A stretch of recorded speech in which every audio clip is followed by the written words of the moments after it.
You, John Fitzgerald Kennedy, do solemnly swear. I, John Fitzgerald Kennedy, do solemnly swear. That you will faithfully execute the office of President of the United States. That I will faithfully execute the office of President of the United States. And will, to the best of your ability. And will, to the best of my ability. Preserve, protect, and defend the Constitution of the United States. Preserve, protect, and defend the Constitution of the United States. So help you God. So help me God.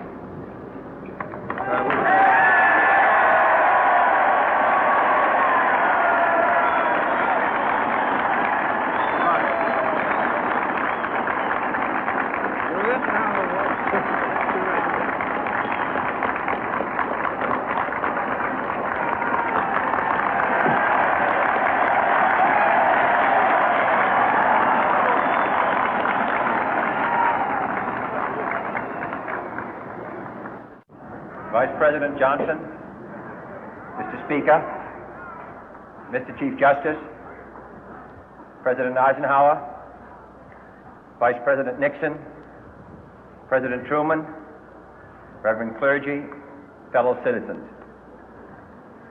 We observe today not a victory of party, but a celebration of freedom, symbolizing an end as well as a beginning, signifying renewal as well as change. For I have sworn before you and Almighty God the same solemn oath our forebears prescribed nearly a century and 3/4 ago.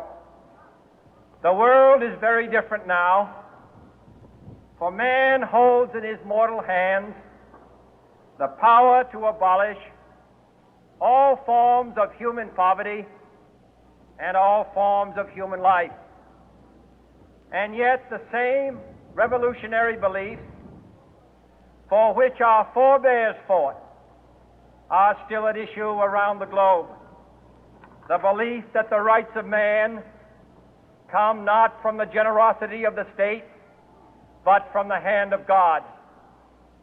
We dare not forget today that we are the heirs of that first revolution.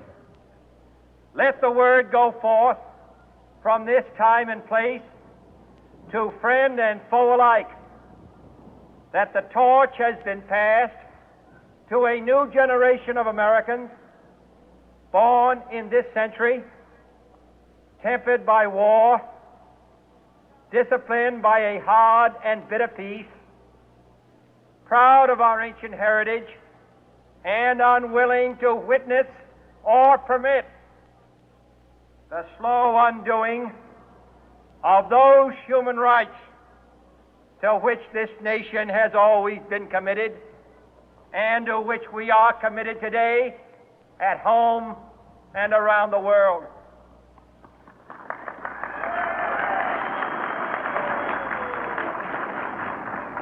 Let every nation know, whether it wishes us well or ill, that we shall pay any price, bear any burden, meet any hardship, support any friend, oppose any foe to assure the survival and the success of liberty.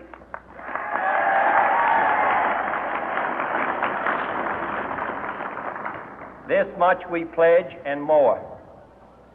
To those old allies whose cultural and spiritual origins we share, we pledge the loyalty of faithful friends.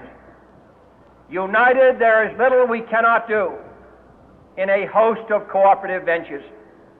Divided, there is little we can do, for we dare not meet a powerful challenge at odds and split asunder. To those new states whom we welcome to the ranks of the free, we pledge our word that one form of colonial control shall not have passed away, merely to be replaced by a far more iron tyranny. We shall not always expect to find them supporting our view, but we shall always hope to find them strongly supporting their own freedom, and to remember that in the past, those who foolishly sought power by riding the back of the tiger ended up inside.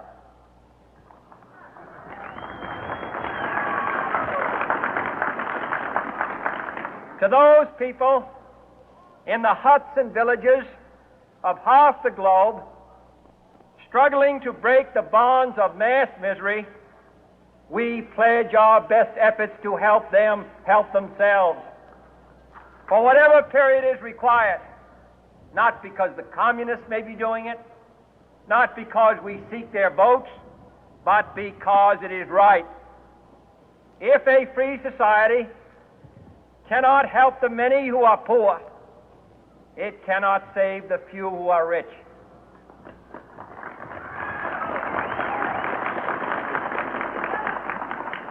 To our sister republics south of our border, we offer a special pledge to convert our good words into good deeds, in a new alliance for progress, to assist free men and free governments in casting off the chains of poverty. But this peaceful revolution of hope cannot become the prey of hostile powers. Let all our neighbors know that we shall join with them to oppose aggression or subversion anywhere in the Americas. And let every other power know that this hemisphere intends to remain the master of its own house.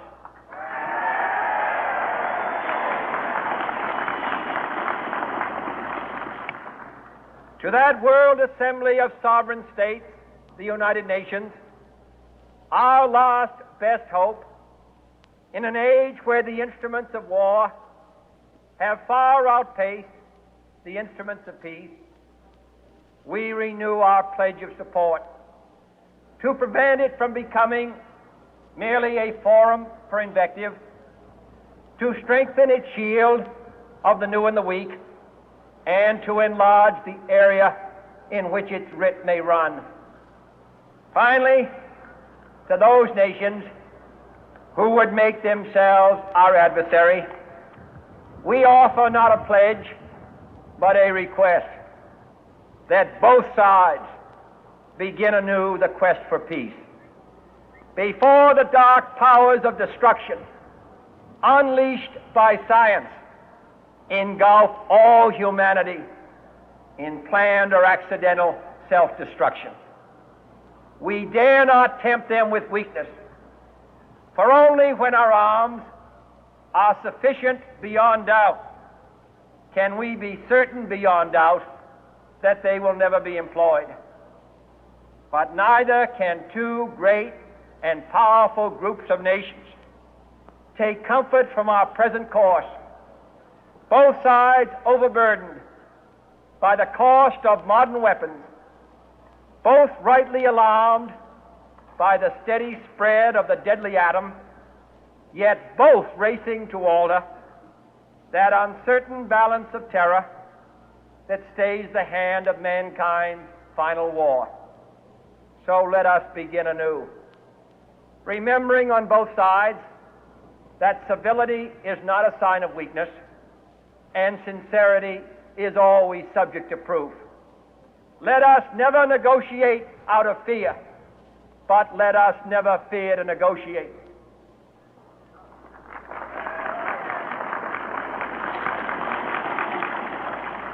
Let both sides explore what problems unite us, instead of belaboring those problems which divide us. Let both sides, for the first time, formulate serious and precise proposals for the inspection and control of arms, and bring the absolute power to destroy other nations under the absolute control of all nations.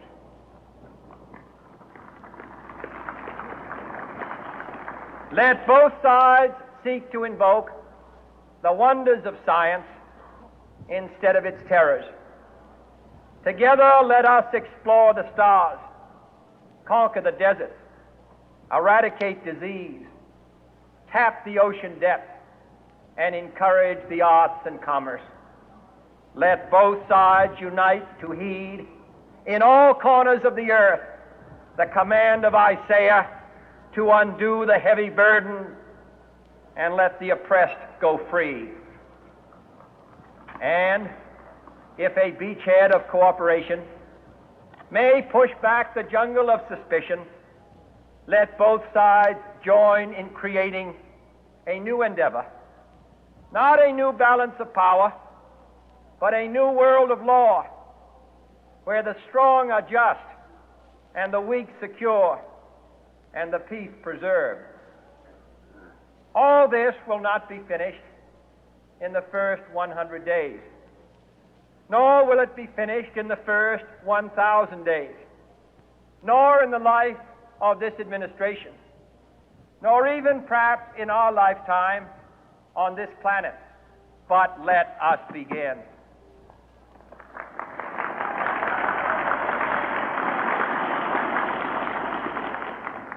In your hands, my fellow citizens, more than mine, will rest the final success or failure of our course. Since this country was founded, each generation of Americans has been summoned to give testimony to its national loyalty. The graves of young Americans who answered the call to service surround the globe. Now the trumpet summons us again, not as a call to bear arms, though arms we need, not as a call to battle, though in battle we are, but a call to bear the burden of a long twilight struggle, year in and year out, rejoicing in hope, patient in tribulation, a struggle against the common enemies of man, tyranny, poverty,